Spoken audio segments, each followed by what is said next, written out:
Well, we're off to a great start. I hit the wrong button. What's up, Internet? My name's David Webb. Good morning, guys. I'm Arielle Edwards. We get nerdy nightly. And we thought we'd share it with you. That's right. We're back for another episode of the Nightly Morning Show here on twitch.tv/nerdynightly. Mm-hmm. I pressed the wrong button. We had a little bit of a blip, but we're fine. We're live. We're good. Why would you even have a stop streaming button? I don't think I need to answer that. Hello, everyone. Thank you so much for being here this morning. It is our fifth episode. We are now a full week into the experiment that was the Nightly Morning Show. Yeah, it's not really an experiment anymore. Yeah, we love doing this. Yeah, we got a logo, guys. Like it's happening. We did. We paid for an incredible artist. The artist who made my sub badges, mm-hmm. which so many people in the chat have those X-wings, A-wings, Y-wings, and soon we're gonna have some Millennium Falcons in the chat. He also made our original logo. Oh, thank you for that cheer, Raven. That's right. Good morning, guys. He's gay. Oh, no, wait. No, he's blind. What a weird mistake to make live on air. Anyways. Kazia Designs, who we actually found on Reddit. He made our original logo, and then he made this logo in as well. Brody's here. My brother Brody's here, and apparently needs to go to sleep, even though, it's 7 o'clock in the morning. Are you still up? Wait. Yeah, that confuses me. No, 8 o'clock in the morning. I'm concerned for my family, y'all. We are very excited for today's show because some very interesting news has dropped. Mm-hmm. Some follow-ups to things we talked about earlier in the week mm-hmm. regarding the Spider-Man movie, as well as a movie came out last night, the Love and Monsters new film that came out on VOD. We are going to watch the trailer and react to it live and decide if we're going to watch that movie this weekend with you all. So we're very excited for that. Yeah, I'm excited. I don't know much about it, so yeah, we're gonna see if we're gonna give it our money, and that's how we spend our Friday night. But before we get into that, we are we're seeing reports across the internet that the PS5 is going to be able to record voice conversations mm-hmm. that you have in game. If a player, so the title of this video obviously is related to this, about people worried about certain things that the PS5 can do. Mm-hmm. The idea behind the feature is that if you are playing, say, Call of Duty, and you have a person in your voice chat who is saying maybe racist, sexist, disgusting things, you will be able to turn on this feature which will record the chat of the game, and it will be sent to a moderator, mm-hmm. and that moderator will be able to enact the PlayStation code of conduct on the player who is obviously the one doing the speaking, or saying the things that go against that code of conduct. Yeah. And I this is the kind of conversation that I am happy that you're on the show with me for, because I don't have this perspective, but as a quote unquote lady gamer or girl gamer or whatever you want to call it, how do you feel about have the PlayStation 5 having a feature to rein in some of the more misogynistic and racist parts of our community? I think it's great, honestly. Yeah, there's a lot that I want to say about it, but first of all, I think that this is a really great step forward for them to try and make the gaming community more inclusive and to make PlayStation more inclusive. Mm-hmm. I didn't play much Call of Duty, and I rarely played online, but I did once or twice when I was in high school. And, for the most part, it's fine. But almost inevitably, you get that one person that generally a guy who thinks that they're better than you and is having a bad day and likes to take it out on other people. Mm-hmm. And it can be really discouraging you have that sense like, oh, well, I don't really belong here. People don't want me here. And, you can then play the game by itself, but you lose a huge aspect of it, and you lose out on that community aspect of it. And so I think this is going to encourage a healthier, more welcoming community. And, it shows, it also gives PlayStation the stand that they are here and ready to enforce their code of conduct, and that it actually means something to them. They can say it all they want. You know what I mean? Like, they can announce what the rules are and such, but until you actually take those steps to enforce it, it's kind of meaningless. Yeah, I think there are many people in the chat wondering if it's an always-on kind of thing, and it isn't. No. This would be a feature, as far as I've read, this would be a feature that a person in the game would turn on when the behavior that was taking place in the game was particularly maybe not particularly, but just distressing or of offense to them. Yeah. So it would be in a situation, it wouldn't be like if you're in a private game with just your friends, you can still kind of say whatever you want as long as, everyone's comfortable. But if you're in a public game with other people, and someone is behaving in a way that you find offensive or you think shouldn't be allowed on the platform, you will be able to record this and send it to a moderator. And that moderator would then decide what the best course of action is based on PlayStation's code of conduct. Yeah. I personally, I can see both sides of the argument, right? Because I think that there are people who say that there's heat of the moment things that happen in games, and that there's a difference to me between being upset verbally about something that happened in the game and responding with swear words. Like, you and I both swear a lot when we play video games. Yeah, but their code of conduct doesn't say anything about swearing, right? Well, but it depends, right? Because it depends on what they're enforcing as inappropriate behavior. Yeah. And I think that the thing with a game like this, or with a feature like this, that's really important to me is that they make it very clear what the lines are. Yeah. And it's not nebulous in a way that you could get banned and not know why. Because there's a difference between attacking someone. If you are verbally abusing someone in a game that you're playing, I want this feature to,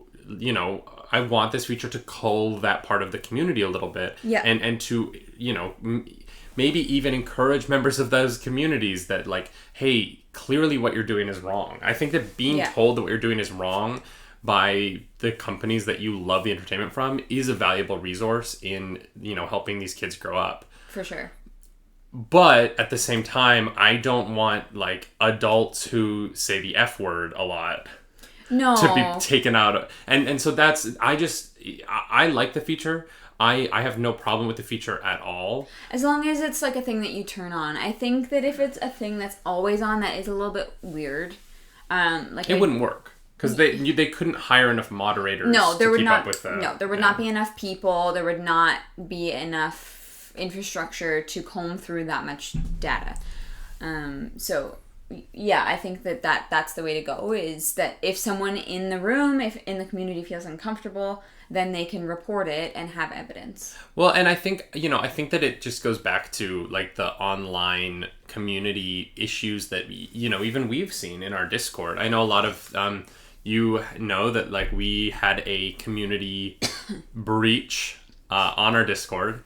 And it was really bad. The things that these trolls were saying in our Discord were, horrendous. And I was very upset when it happened. Yeah. I didn't like seeing that. I didn't like the idea that, our community was the vessel for other people to see that. Yeah.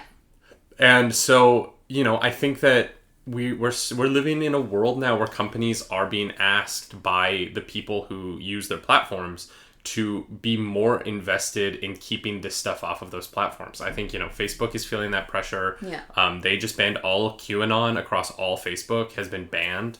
No talk of QAnon is allowed on the platform, which is great in my opinion. Twitter is banning left, right, and center. YouTube is taking down channels that feature racist and misogynistic idealisms. And, we're asking these platforms to be involved in the active disbanding of these ideas And PlayStation can't do that if they have no way of knowing if people actually said racist things. Yeah. You can't just go to PlayStation and be like, this person said something racist. They're not going to buy it. Yeah, well, it's the same way that, like, enforcing the law works. You know, the code of conduct in this case is the law. And, you know, you have to provide evidence to convict somebody of a crime in that sense. And I think that being able to have that is a really, like, positive thing. I know it's a little weird, you know, being able, like, being recorded and that kind of thing. But I think that allowing these things to continue, not doing anything about it, sends a bad message. Yeah, I agree. I think that, you know, there have been endless studies, conversations, and everything in between about how... What are you doing? Okay. About how, you know, female identifying gamers do not feel comfortable playing online. Yeah. And so, you know, that's just something that is bad for our community. I want every woman who wants to play video games to feel comfortable playing video games. And I think that this is not a terrible step towards that. Yeah, I think you make a great point, though, that they need to be very clear in the code of conduct what is okay and what is not okay. Yeah. Because foul language is whatever. We all swear. You've been in my Twitch stream. You know what I mean? Well, but even more than that, like, I think it's ridiculous to tell the gamers playing the game, like, you can't swear, but you're playing a game where the on-screen characters swear. Yeah. Like if you're playing an 18-plus game, 18-plus language should be allowed. Yeah. And so there is a difficult gray area there of, like, what exactly is the line? Well, I think it can't be gray. I think they need to say it. I understand that. I'm saying that, like, thinking about how you would phrase that to make it not gray, I can't come up with that. You know what I mean? Like, obviously the N-word. Like there are obvious things. Yeah. If you're calling people the N-word, the gay slur that starts with an F, the words that I'm not going to say, you know, and would never say, those are obvious ones. Yeah. But at what point is someone... Is there misogyny? Yeah. Yeah. I even mean more, at what point is something a personal attack on someone, right? Like, what's the line between saying that you're going to kill someone in the game because that you're playing a game where the goal, like, you get killed, I'm like, okay, well, I'm gonna kill you back. You know what I mean? At what point does that transfer from in-game speech to I felt unsafe with the way that that person was talking to me? And I think that for PlayStation, they have to be really careful about what the line exactly in their code of conduct is, so that you're not just seeing this sort of, like, culture war take place on their platform. Yeah, and that's why I think that they can't have bots and computers come through this data. I think they're going to need to have real people who have specific training to go through and moderate this data. Because, you know, if you piss me off in a game and I'm like, oh, well, I'm going to report you, and you haven't really done anything wrong, then it's not going to matter. They're going to see it, hear it, whatever it is, and be like, this, you know, waste of time. But yeah, you're going to need to have that real human aspect of the interaction to moderate and really know, you know, was this justified or not? And I personally would like to go over and read that code of conduct and that kind of thing, because I would like to know, I'd like to know how they're phrasing it. I'd like to know what else there is. You know, do you get a warning? Do you get immediately banned? Like, what is this process of trying to create a more welcoming community? And I think that throwing the ban hammer down immediately, unless it's egregious, but throwing down the ban hammer immediately is maybe not the best decision. Maybe encouraging people to rethink what they're saying is actually going to be a better step towards inclusivity. Tater says, whatever happened to just pressing a mute button on someone that was bothering you? I don't want to be provocative. I struggle to see why this feature is necessary. And Taters, I understand where you're coming from. And here's the thing. I'm the person who always turn off community chat online. I never allow people I'm playing with online who I do not know to speak, because 100 times out of 100 have had uncomfortable conversations. Yeah. I never have a good experience with these people online. Yeah. As someone who has, like, experienced that, like, not welcome feeling, it's hard to undo once it's been put out there. I can mute the conversation. You know, I can mute it, and I can just go off and play by myself. But in that sense, the damage is already done. That, like, that little, like, that like earworm is already there. And I'm the kind of person who certain things, if, like, said to me, will stick with me for, like, weeks. You know what I mean? And it makes you really not want to go back and play that. And I totally understand, you know, you can mute the conversation and you can not care and you can have a thick skin. But depending on what's said, some things might be incredibly personal to people without someone realizing. And I think that just turning a blind eye isn't enough anymore. Because of what we've seen in the world. You know what I mean? Like, people, when left to their own devices, if they think it's okay, if there's no consequence to it, will keep doing it and it'll keep getting worse. Yeah, and I think that the point that I was going to make was, like, I can mute them, but I prefer to play those games talking to people. Yeah, like, absolutely. Part of the strategy of some of those shooter games is being able to talk to people and, like, be like, all right, they're over here, I'm gonna go this way. Like, it's the strategizing of the game. And if I can't do that, if I have to play these team games solo because I can't talk to the other people on my team because they're gonna, you know, say that I'm something that is truly offensive to just, like, my morality, I don't want those people to not face the consequences of that. We have a code of conduct in these platforms for a reason. It's because that we should all be treated a certain way while we're playing games. And I don't want to be in a position as a gamer where I feel like I have to play solo games only. Yeah. Because the community is allowed to run rampant with ideas that the community says it's going to weed out. Yeah. There's this weird, like, line where I'm like, I want to play with other people. I want the social experience of playing video games online. Yeah. But I don't want to socialize with the other people who are playing video games online sometimes. And I want PlayStation, as the people who are holding the key to the platform, to figure out a way to stop that. And I think that this is a good first step in that. Yeah. I personally would like to see that, maybe not quite this, but something akin to 3 strikes you're out. Because I definitely don't think that just, you know, banning people is actually going to help in this case. I think it's just going to make people angry. Yeah. But I think the important thing here, more than anything, is just that PlayStation is taking a stand publicly saying, look, we stand by our code of conduct, and we have policies in place to try and enforce it. And who knows, they may not be very strict with it.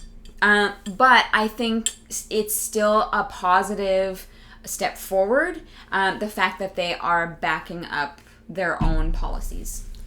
Yeah, I'm curious. One of the things that I'm curious to see about this feature is how much it records. Yeah. And if it records before the button is pressed at all. Because there is a part of me that wonders, because when the recording starts is controlled by a player, if someone could antagonize someone until they go off and then press the button to record just them. And they're recording the reaction to... I just don't know. You know, like, there's so many weird things about this feature that need to be figured out. And obviously, we don't actually have access to what the full feature is going to be or what the code of conduct around it is going to be. Yeah. We only know about this because PS4 users with the latest update have started to see this feature saying that their voice chats might be recorded. Because if you're on a PS4 and you're playing with someone who has a PS5 in a few weeks, the person on the PS5 will be able to record you even though you're on a PS4. Because you're in game with them. Yeah. And your PlayStation ID will be connected to that conversation. I think what Tater says, or Ickleboy, really, it kind of sums it up. You know, an insult can go unnoticed, but harassment does not. And I think that's up to them to really make that distinction. And so I am going to be keeping an eye on this because I would like to see how they're going to handle it. Yeah, and you know, I think for now I'm going to stick to just mostly playing video games with people I've met on Twitch, because you are all incredibly lovely, and we're, you know, we have an incredible community here, and I've never had to worry about it. You know, playing Phasmophobia or Fall Guys or any of the other games I played with the community, I've never had a problem with. A little bit of Among Us. That's right. The Broken Pirate says that I'm kind of sus, and you're not wrong, because I am bad at Among Us. Speaking of the Broken Pirates, before we get into the Love and Monsters trailer that we're going to talk about, the movie that came out today, which we're very excited to speak about with you all, I do want to mention, as always, that this stream, the Nightly Morning Show, and really everything else we do, is brought to you all because of our patrons over at patreon.com/nerdynightly. The Broken Pirates are one of our best and brightest over there. And we're so grateful to them and everyone else who has decided to support us on Patreon. It means, oh, I did not turn the chat bot on. That's great. Well done. I'm going to do that while Ariel talks about our Patreon. I think I can. Oh, I talk about the Patreon? Talk about the Patreon. We have a bunch of different tiers, starting as low as $1 a month. So, you know, it's not the amount, it's not anything like that. It's the support from you guys that really means the world to us. So, you know, even if you want to just go click on the link that will be up soon, 1 second, Dagon, and just check it out. There are different tiers that get you different content. Like I said, starts at $1 a month, goes all the way up to $50 a month. We've got early access to content. We've got cosplay stuff, spicy and not spicy. We are having our very first Patreon movie watch along for Squires of the Nerd Table and Up. We're watching Solo tomorrow night, which we're very excited about. Yes, we are. And yeah, we also have like a Patreon-only Discord channel. So if that's something that interests you, please go check that out. And don't sign up at the $50 level. That was a joke tier. It was a joke tier that no one should be at. Isn't that right? Isn't that right? No one should be at that tier. You can throw that link up now if you would. Broken Pirates. The chat bot is back. Yeah, all right. So with that said, I'm actually going to grab this again because we are going to watch... thank you for indulging that little plug into how we survive. We're going to watch this trailer. Valeria. Oh my goodness. Is that going to work? Yes, it is. There we go. Oh gosh, I'm getting so good at technology. All right, are y'all ready for this? I'm sorry, do pay $60? What? No, the Mad Lad tier is the $50 tier, which was meant to be a joke. It was a joke. All right, let's watch this trailer. Is this gonna be super loud? Is it? I don't know yet. Is there any volume? There we go. Let me see it. Don't move, Amy. Let me see it. Okay. Ready? I love it. That's super sweet, because it's terrible. That's cute. Oh my god. Where have you been, Joel? Amy, I love you. I love Jeeps now that we own one. Yeah. Day of the monster uprising. Oh wow! The day I lost everyone. He's just holding a Only chandelier. a small fraction of humanity survived to move underground. I've been scanning for Amy the entire time. And now I finally found her. Joel. Hey. Joel. Amy, is that you? Oh my God. Hey. How far away is Amy's colony? 85 miles. It's an impossible journey. Everyone will try to kill you. Don't fight. Just run and hide. Don't fight it, just run and hide.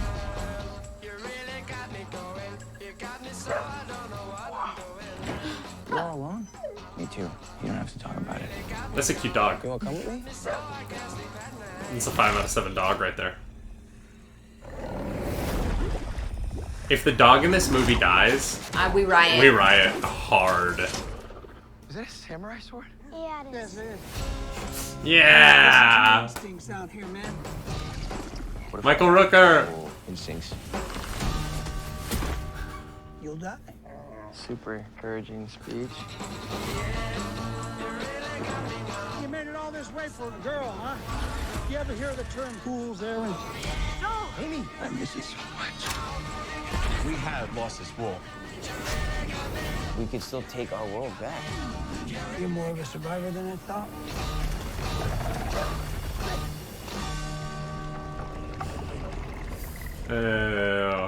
Gross. I did not like that.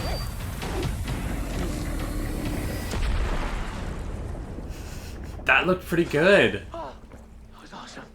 Oh, I feel like Tom Cruise.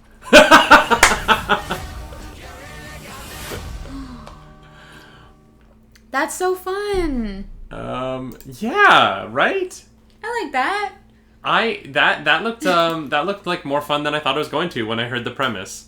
I will say I do like that it seems like the Earth has been overrun for like 2 weeks, but like plant life seems to have grown at. Yeah, I was like, did they live near a jungle? Like, what happened? Maybe these like monsters like started this like super speed growth program. I don't know.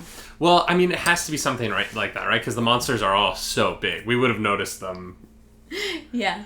I'm just curious. I mean, it looks very fun. It kind of it reminds me, not like story wise, but it reminds me of like the vibe of Warm Bodies, which is like the zombie one. Yeah, it's a rom-com, but it's a zombie movie, and like so this has that same kind of like it's a coming of age. Monsters. Laser Gunner says the monsters are saving the Earth. We're the real virus. Oof, too real, my friend. I mean, you're not wrong. No, I can't even argue that. I was really into the idea that it's just this guy trying to get back to this girl in a post-apocalyptic world. Yeah. The moment it almost kind of lost me was when the one guy was like, "We lost our world, but we can get it back." And I'm like, no. Yeah, that's I don't, not gonna happen. Like, yeah. Let's keep this small and about this relationship. Yeah. And about Michael Rooker with the samurai sword. I'm a fan. I'm so excited. I'm a fan. I liked that. I want to watch it. Yeah, well, we will definitely watch that, and I guess we'll talk about that on Monday. Or maybe we'll make a separate video for that. We'll do like a review, maybe. Maybe, yeah. But we'll probably at least bring it up next week. Yeah, I think, I hope that, I believe her name is Jessica Henwick, right? I'm not sure. I'm bad with names. From Iron Fist, and I believe she was also in The Defenders. I think, I think that... You know, I think that she's a very talented actress, and I hope that she's in the movie more than just like being in a bunker on the other end of the radio. I sometimes, you know, we've talked about the term fridging lately, about fridging the female character. Yeah. And so I hope that if you cast someone that good as an actress, that you use her to do something in the film and not just sit there and talk into a CD. Yep, I feel that.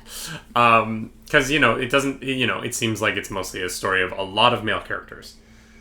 Yeah, yeah. So we'll have to see, but I think we're gonna watch it. So. I think we'll definitely watch it. I thought that was a really entertaining trailer. I thought it did a really good job selling me on the world. Yeah. It doesn't make any sense. Like those monsters, you know, just evolutionarily couldn't all exist based on how, you know, it doesn't matter. Yeah, it's not. I'm sure it's not grounded in realism. You know. But I'm just gonna sip my coffee. Don't know what you mean. Speaking of reviews, yeah, we bought an Oculus Quest 2. It's actually in frame over there. Yeah. You can kind of see it in the darkness behind the logo. We do have an Oculus Quest 2 now, the VR machine, and so we are going to be putting out a first thoughts on that tomorrow, and we're going to be playing some games. Yeah, we're gonna do that. They were out of the cable that links it to the computer for certain games. So right now we can only play the games that are on the actual Oculus. Yeah. But yeah, we're going to be talking about our initial thoughts and putting a video out about it. That video will be up later today on the Patreon, and that will come out tomorrow publicly on our YouTube channel. Yeah. But the one thing I will say about it is I think it is really weird that they make you buy an extra cable to connect it to your computer and play games off your computer. Yeah, I know. But having said that, the Quest 2 is also a lot cheaper than other VR systems. So at the end of the day, it's still hundreds of dollars less. Yeah. Ickleboy _ in the chat says Squadrons VR, and You know it. that's most of the reason why I bought it. Most. We are also going to maybe be doing a horror stream at the end of the month if we hit our 100 sub goal on here. And that will be a horror VR game that the community chooses. And if Claris over here hits 100 subs goal on her channel, she has to join me for the horror stream, which means that this girl has to play horror VR for a half hour for your entertainment. And oh my god, it's going to be so funny. It's going to be so funny. The Broken Pirates asked, does it come with any games or a game store? It does not come with any games. There's a lot of demos that you can get for a lot of the Oculus games, but there are no free games with the Oculus like many other consoles. But so far we've picked up Beat Saber, and we have picked up the first episode of Vader Immortal. Obviously we'll pick up all three of those because we need... I want to know the story. Yeah, David will not accept anything else. I don't think it's a spoiler because it's like the first moment, but one of the first things you do in Vader Immortal is you like go into hyperspace, and it's so cool. It was great. It's so cool. It was so good. Oh my god. I got so excited. Ickleboy says Skyrim VR is also pretty dope. Clarus. I have Skyrim VR. We just need, like I said, the cable to connect it to the computer. Yeah. So if by some miracle we get that by tomorrow, I might give it a try. But it's not gonna happen. No, yeah. No. I'm sure it's like sold out most places. We don't have a streaming. We don't know how to stream it yet. It's fine. We'll have. Trust me. We'll have Skyrim VR at some point. Yeah, we will be streaming some VR stuff once we can figure out how to do that. Right now, we don't have the necessary like hookups. So we're gonna have to figure that out, and but we will be doing some VR streams because it's super fun. Yeah. And Beat Saber is it's fun. Beat Saber really reminds me of like the enjoyment I had playing Guitar Hero back in the day. Oh, for sure. Yeah. Yeah. Part of it'll be in our video later, but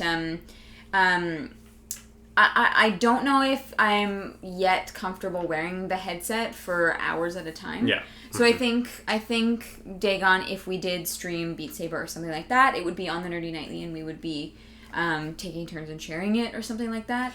Yeah, I think that's the better way for us to do it. Because I also, I have noticed that like I played for...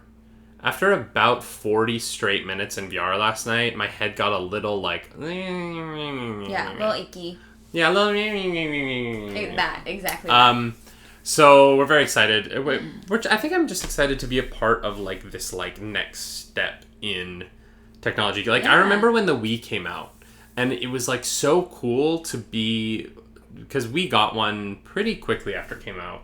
I don't even remember how. I think that my stepdad at the time, who isn't my current stepdad, it's a whole thing, like found like the one Walmart that had like one left, and he was a cop, so they were like, yeah, we'll like sneak it to you. And so they like snuck it around the store to him because there were all these people trying to get one from the technology section, and they like got him one.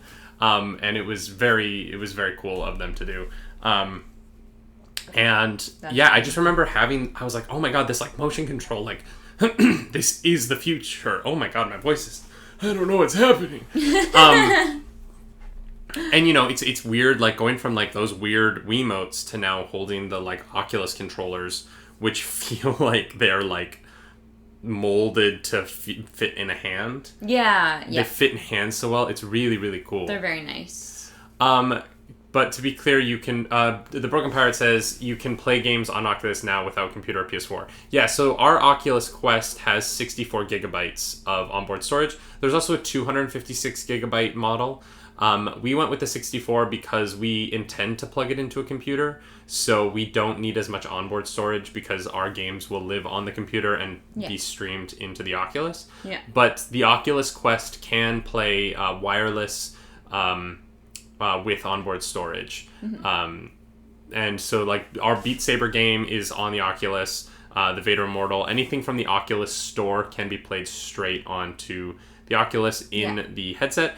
There are games that are not available on the Oculus store, such as like Skyrim VR we own on Steam. Fallout 4 VR I saw, that's also on Steam.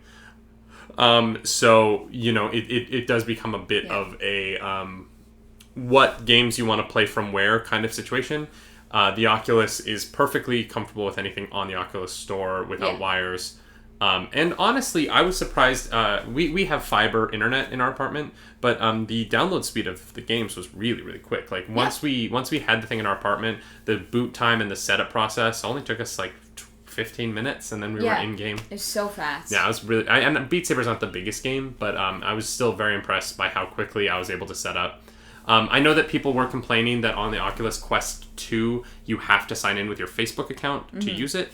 That is true. I was not able to use it without a smartphone. I had to download the Oculus app on my phone, and I had to sign into that app using the Facebook account that is mine. Yeah. I don't know why I said it that way. And so if you have a problem with those things, I do understand. But just something to be aware of if you're looking into getting VR. Yeah. But so we're going to talk about that in depth in our video for Patreons today and released publicly tomorrow. That will be very fun. We're having fun with it so far. Yeah, it's fun. I like it. There's a great photo that I'm going to post on the Patreon of what the Quest does to Ariel's forehead, which I think you'll all enjoy quite a bit. Yeah, it's not a cute look. But Models40 says, I'm a little worried that they might want to fluff your VR experience with ads via that Facebook login. Muddles, I don't think they would do that just because the cost of the game, because you're paying for the games. I could see them putting Facebook ads on, like free games in the Oculus. But if they were to throw an ad into a game that I paid for, I think that I just don't understand why they would do that. I think that Facebook is treating this like a console. And when you sign into PlayStation, you have to sign into the PlayStation Network to use it. When you sign into Xbox, you have to have an Xbox login. And when you sign into Oculus, you have to have a Facebook login. And then they're just treating it like the login for the system. I don't think that they'll add any superfluous ads in that. I hope not, because that would be, like, that would kind of piss me off. Yeah, it would. Although, like, I will say the funniest part of this to me is that I signed in with my Oculus. I got it set up. And then I opened the Facebook app on my phone. And the first thing I saw was an ad for an Oculus Quest 2. And they were like, you might like an Oculus Quest 2. And I was like, yeah, no kidding. I just signed in with my face. You know I have one. Like, it is attached to this Facebook account. You know I have an Oculus Quest 2. Why would you give me an ad? Like, I was so confused. Yeah, what a waste. The Broken Pirate says, did you find the adult VR store yet? No, I don't think that we're gonna go looking for that too hard. I would love, though, if there is an adult VR store. I don't even know if it exists. I'm sure it exists. I don't know if it's like on the Oculus. You might have to stream it from your computer. Like, I don't know if there is an Oculus adult. You know what I mean? Yeah, I see what you're saying. But I would love if someone was in the adult VR store on their Oculus and, like, accidentally hit the share to Facebook button because it is connected to your Facebook account, and some poor sap just, like, accidentally shared, like, and they weren't even watching normal porn. They were watching weird porn, and they shared it, like, directly to their Facebook page. Ooh, yikes. Suddenly your mom's calling, like, hey, I think we need to have a chat. What is this cake farts video that you keep watching? No. Yeah, that's oof. I do not like that. That's an F in the chat. That's a capital F in the chat for that joke. Oh my goodness. Models40 says make a separate Facebook for Oculus that has no friends. But then to be safe, but then you have no friends, Models. I don't know. Mac wants to know why that's even an option, and I don't know that it is. I you know. Well, for regular games, even, like, I don't know. Ickleboy says that they had someone do a Snapchat of me using VR without them telling me. I guess to make me look silly. That's insane. Can Snapchat make virtual versions of you? What? Do a Snapchat of me using VR. Oh, no, I think, like, he was, like, using it, and someone, like... Oh, like... Well, if you go to the Nerdy Nightly Instagram, there are some very great clips of Clarus making some noises like you wouldn't believe. And there'll be many more. I plan on filming this girl using VR constantly because she's so... The squeals. You know, it's just like... Sometimes it's just the squeals that come out of your face. Are truly there's something. They're just I put the Beat Saber on Expert Plus and it scared me. To be fair, I made her put the Beat Saber on Expert Yeah, Plus. I blame you. I blame you for that. So I watch out for those videos. We are going to be talking about the Quest on our channels. But I also wanted to talk today because the Sony movie studio responded to the reports that Tobey Maguire and Andrew Garfield had joined the Spider-Man movie. Oh, yeah. Because people had been kind of behaving as if this was confirmed. Right. And as if this was happening. And so Sony responded, to which everyone was like, oh no, they're going to say like, no, that's not happening. But instead, what they said was, none of these reports have been confirmed. So I think it means that like there's a chance that this is happening. The contracts are maybe not signed yet. Sounds sus. But it does seem it's sus. Sony is always sus. Yeah, let's be honest. To be fair, all movie studios are sus. Yeah. Yeah, let's not pretend. But it does because their denial was as weak as this one was. Yeah, they're like, oh well, we can't not confirm it. Yeah. We can't say that is 100% true yet, so we're not going to say anything. Yeah, it's pretty much what that means. I think it means that this is probably the movie we're going to get, right? We're going to get a movie where Tom Holland, Tobey Maguire, Andrew Garfield, and Stephen Strange, played by Benedict Cumberbatch, fight Jamie Foxx as Electro from Amazing Spider-Man 2. I can't wait. I can't wait. I'm ready. I just don't, like... It's going to be something. There are also reports that this movie is filming right now, secretly. And they didn't confirm or deny those either? Well, no. So, movies typically film under pseudonyms, right? When The Avengers was filming in New York, the filming name was called... the movie was called Group Hug. Was the... what's it called? The code name? Yeah, there's like a name for it when a film's name when they're in production. When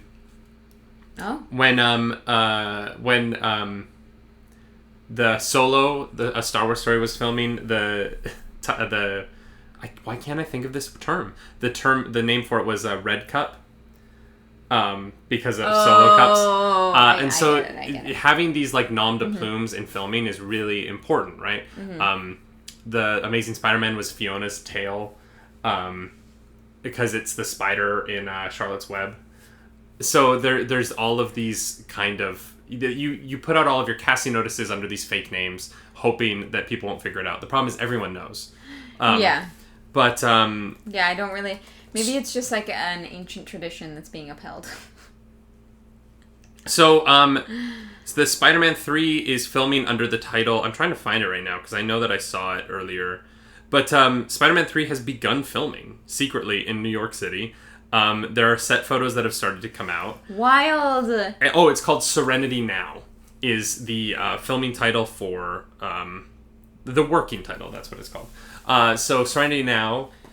So people thought that Tom Holland was filming this movie called Serenity Now, and then Firefly fans. Someone showed up to set, and Ned was there, the actor who plays Ned, his friend in the movies, and so it looks like Spider-Man 3 just kind of started filming without people knowing, and so yeah, it adds fuel to the fire of this idea that Sony is not willing to deny that Tobey Maguire and Andrew Garfield are going to be in this. Yeah. But also, they're currently filming. Serenity Now is from Seinfeld, taters.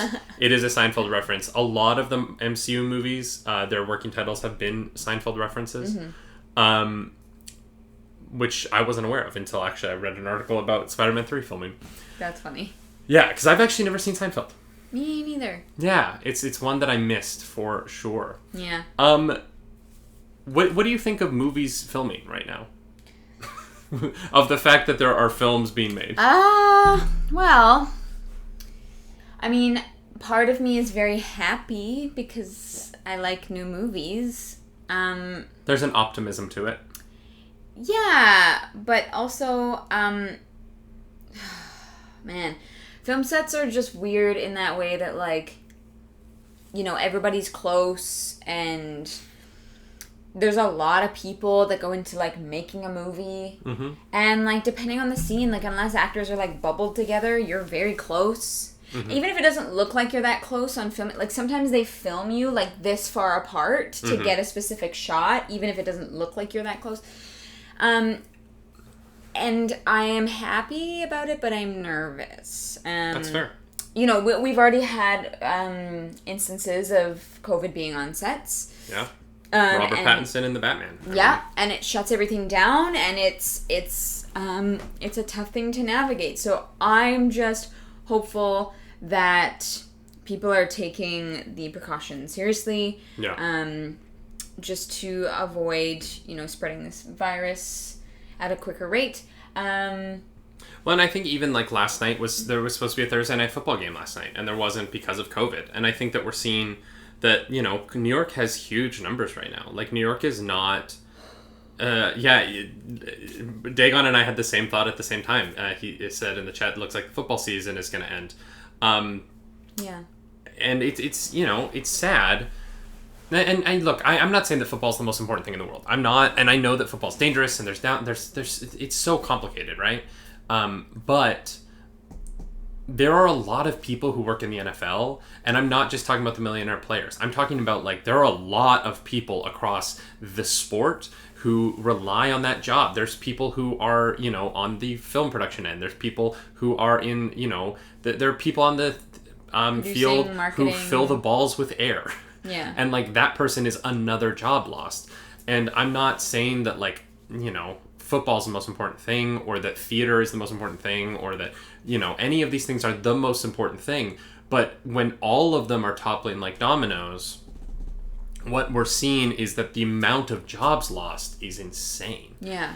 And it's bad for the economy. It's bad for everyone when a lot of people are out of work. And so seeing that, you know, big budget movies that cost hundreds of millions of dollars are being made is a good thing. It's good, and, like, you know, it's a risk, and I know that there's a risk involved. Mm-hmm. But at the same time, I trust Marvel to be doing everything possible to keep their people safe. Yeah. I trust that now that, like, what happened with the Batman happened, I am hoping that it will be that there are lessons to be learned from that, and that I really, really, really hope that these movie studios are talking to each other about the practices that are helping them keep people safe. What works and what doesn't. I know that this is a competitive industry, but I hope on this one thing they don't care about that, and they just, hey, look, this is how Robert Pattinson got sick. Here's how we can avoid it in the future. Let's come together on this. Let's work together. Because I want there to be movies in the next 3 years, and I don't want to have to spend next year watching the movies that were made last year, the year after that not watching movies because there were no movies made this year, and then the year after that watching, you know, I don't want to have this, like, gap year for film because we had to shut production down for forever. So I'm just hoping that it goes well for them. New York is a tough place to be doing that right now. But, you know, I have faith. I think that we're going to start seeing artists creating really cool art because of the necessity of and the what COVID has done. I think that it's you know, it affects our human psyche in a way, and artists have always responded to those affects in a really, really interesting way. Yeah. Miller is asking if you think that we'll be seeing masks on characters in movies for realism, and I think that... Yeah, 100%. Well, here's the thing. I think that if people are creating a movie that takes place in the year 2020, and it's grounded in realism, like it's meant to be, like New York City, such and such, then yes, I think people will be wearing masks. But Dark Dispatch makes the point that in the book world, many people are saying, please don't, because we're already living through it. We don't want to see it in the movies that we're trying to enjoy.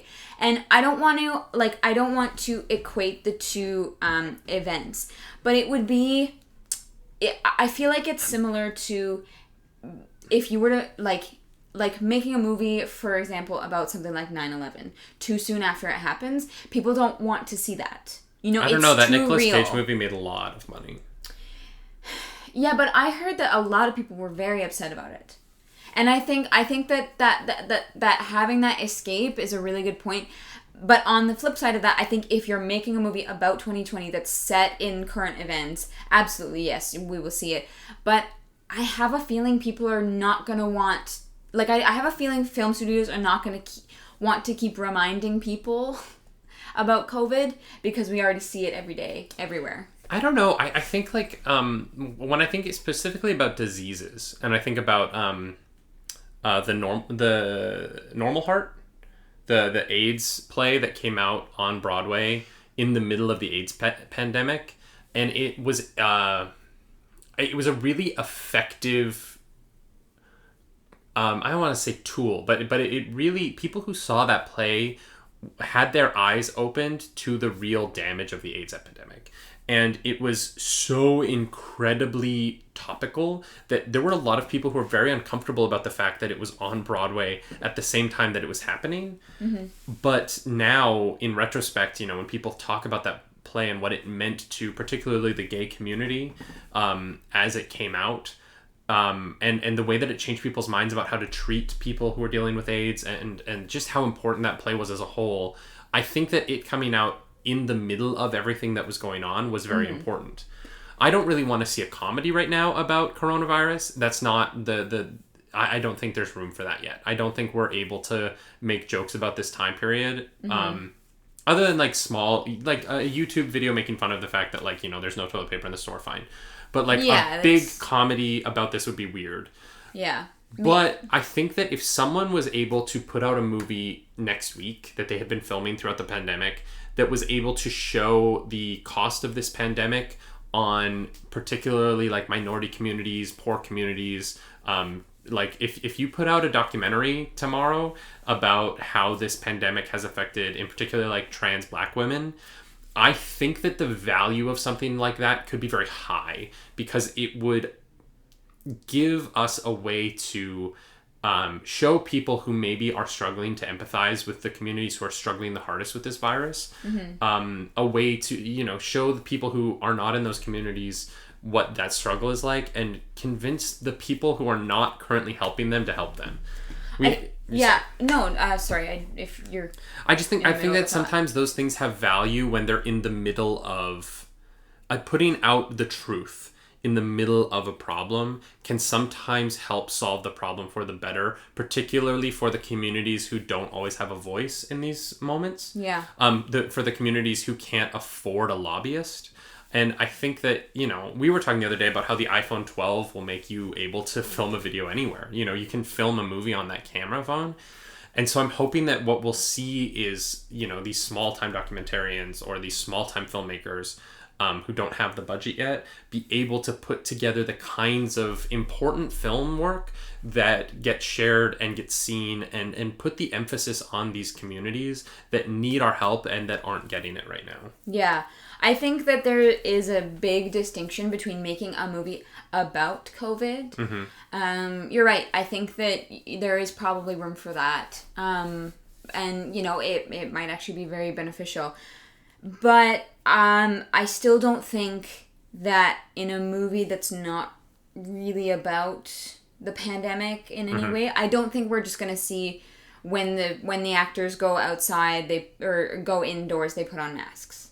Like in a movie that has nothing to do about COVID, I have a feeling we're not going to be seeing that, but that's just my feeling. I don't think that's going to happen. It very well might. I think that you will. I think that you're going to see, maybe not in movies. I don't think movies will need to do it as much. Yeah. But I do think that television this fall will have a lot of COVID in it. I think the next season of Grey's Anatomy, a show set in a hospital, for that show to come out and not have anything to, and not just talk about it, I think would be really weird. Yeah. And that's a show where they're wearing masks all the time anyway, so it doesn't really, it's not a change for them. True. That's actually the show where it's the least weird for them to suddenly be wearing masks, because, you know, they act with masks on all the time. No, you're right. But no, I would expect Chicago Med, Chicago PD. I would expect that those kind of television shows are going to make their next seasons about this. I don't think The Flash will do it. You know what I mean? I would be surprised if the CW superhero shows are suddenly about a global pandemic that the superheroes can't solve. Yeah. And the Flash is just running in circles around his apartment. But I do think that, I think that there's going to be a lot of television shows that incorporate this into their work, partially because if you have your characters written to be wearing masks in the scene, then your actors have to be wearing masks on set. Yeah. And so, there's a lot of these TV shows that have to film scenes indoors to have shows in the fall. Mm-hmm.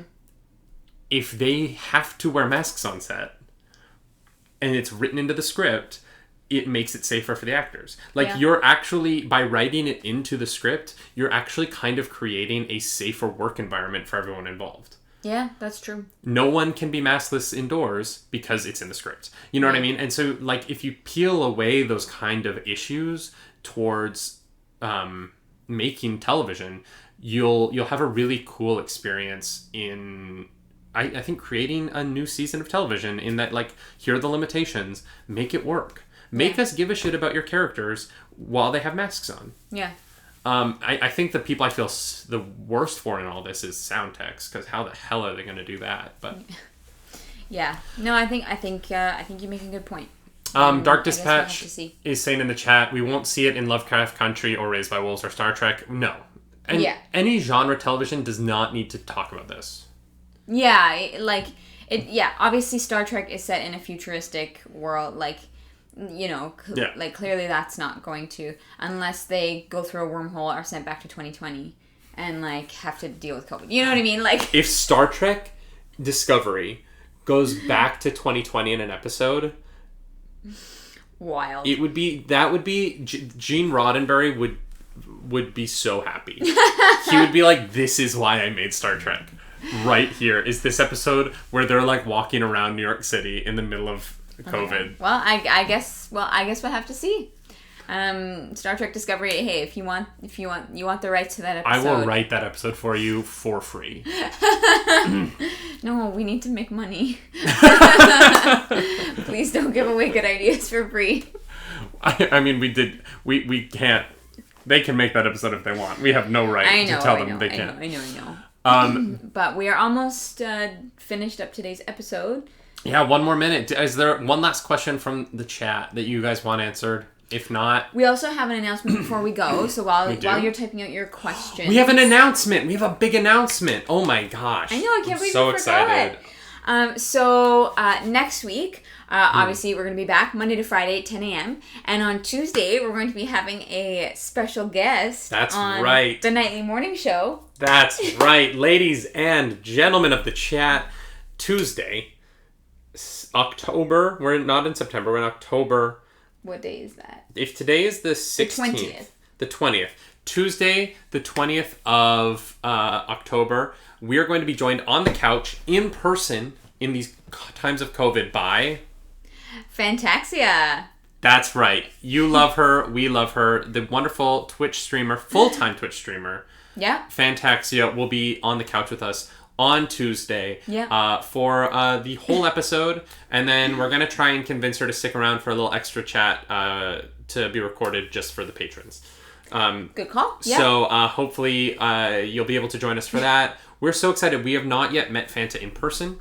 We're meeting up for lunch on Monday. We are. So we can actually meet her before we have her on the show. But we're very excited. It's the very first guest on the Nightly Morning Show. Yeah. We're gonna have some coffee. We're gonna have some chats, and we're gonna have a lovely Bean, one of our favorite palm fronds, in studio on Monday. So hopefully you can join us for that. It's gonna be very fun. Yeah, I'm excited. I'm looking forward to it. Before we get out of here, just want to say another huge thank you to our patrons. If you are Patreon over at twitch.tv/nerdynightly, you are the reason we're able to do this, and we love you, and we're so grateful. That video for our Oculus Quest 2 review will go up on the Patreon later today. You can also follow us across all social medias. I am generally at Nerdy Nightly or at Dear David Webb if you want to follow my personal actor info. I'm over at Clark Dracaris or Ariel Edwards, as you guys know. Ariel Ace. Well, yeah, I guess on Instagram. If you want to follow my modeling work, it's at Ariel Ace. We have too many social medias. We're so sorry. Just go to linktr.ee/nerdynightly to get access to everything that we do. Exactly. We will see you all on Monday with another edition of this show. We'll be, I think we're going to stick with 10 a.m. Eastern. The time slot seems to be working for us. Yep, seems to be working. If you guys feel otherwise, feel free to tweet at us. The schedule is not set in stone for next week, but we are thinking 10 a.m. To continue this time slot. So let us know. And we are also going to, I'm going to be streaming today, 6 p.m. Eastern. I don't know what I'm playing yet, but I will be on at 6 p.m. tonight playing video games on the Twitch. And Clarus will be back tomorrow with Skyrim! Skyrim Saturday Returns, everyone. Saturday Returns. So we'll see you then, and I'll be back Star Wars Sunday, obviously. I'll post all that on the Discord and on the Instagram. Thank you so much for being here. I'm going to say do something nerdy tonight. Bye-bye.